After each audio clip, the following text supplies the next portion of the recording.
Hi, I'm Minky Worden, and I work in the communications department at Human Rights Watch. And so, of course, freedom of expression and press freedom are absolutely central to everything we do. And since Larry has so thoroughly covered the basis of freedom of expression, I'd like to actually speak a little bit more personally than I was planning to, and then talk a little bit about freedom of expression around the world. But first, the personal part, because I'm just so touched by everything that we've seen and heard today. And actually watching the Tiananmen Mothers film reminded me why I got into this work. And it's not something I often speak about, but I'm class of 1989. And so, frankly, while I was out drinking beer and shooting pool in school, my exact analogs in China were spending really several months of extraordinary freedom. You know, one of the things I think is always essential to remember is that since we've just finished watching about Tiananmen Square, and there was a lot about the aftermath of Tiananmen Square, of what happened after June 3, I think one of the important things that I always try to emphasize is the hope and the joy that you saw in China, not just in Beijing, but in cities across China 20 years ago in 1989.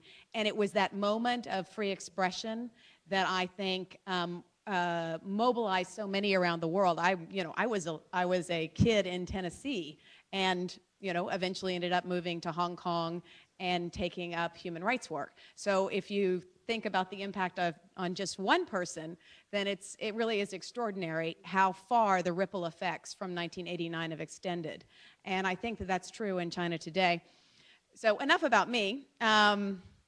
I did want to say a few things, and I'm supposed to talk about freedom of expression around the world. And on the Human Rights Watch table outside, we have brought lots of copies, free copies, for you to take of our world report.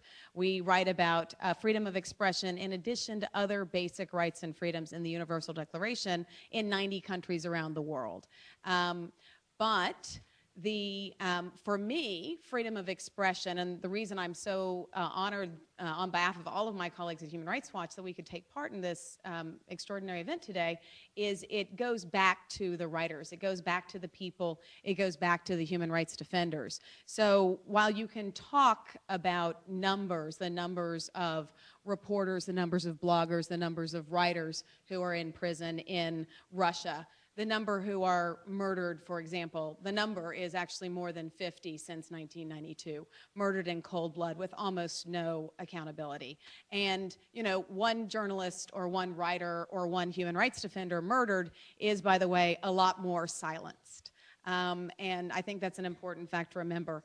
In Iran, a country where when you think it can't get any worse, it actually can, as we saw after the extraordinary and brave post-election demonstrations.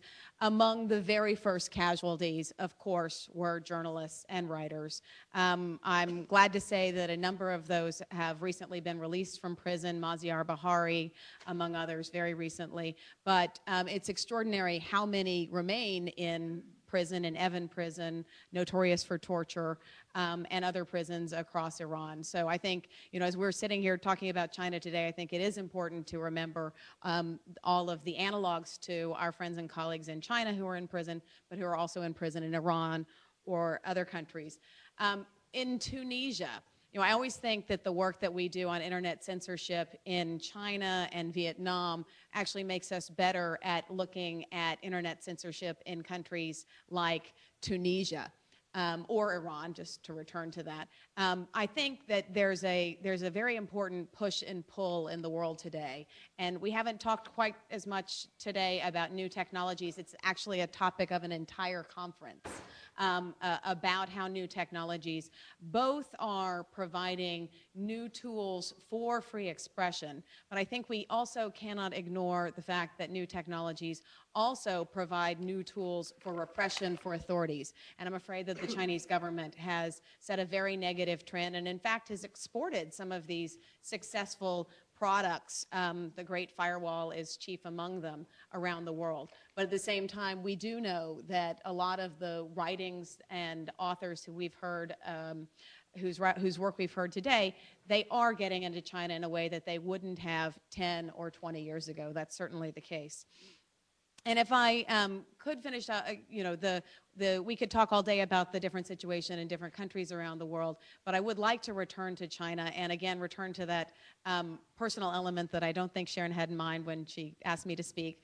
But I would like to say that for me, I edited a short anthology ahead of the 2008 Beijing Olympics, and Sharon and other friends were wonderful contributors. One of the contributors who I actually didn't know was Liu Xiaobo, and it was a contribution that was made in Chinese and translated by Tong Yi. And we went back and forth with the writing. And I'm sorry, actually, that much more of his writing does not exist in English. And I'm glad that a little bit of it does, because you get a real sense of who he is as a writer. And there are wonderful postcards that I encourage you all to sign on the pen table, because we are approaching an important and sad anniversary. It is almost 1 year. He has been at this since '89 or since before, and it just reminds you of the absolute determination. He knew more or less precisely what he was doing when he got involved with Charter 08. And this is someone who had been committed since 1989. And I think it's a reminder for me, yes, you can look at it on the one hand as a very sad and distressing case, a year in detention with no prospect of a trial. On the other hand,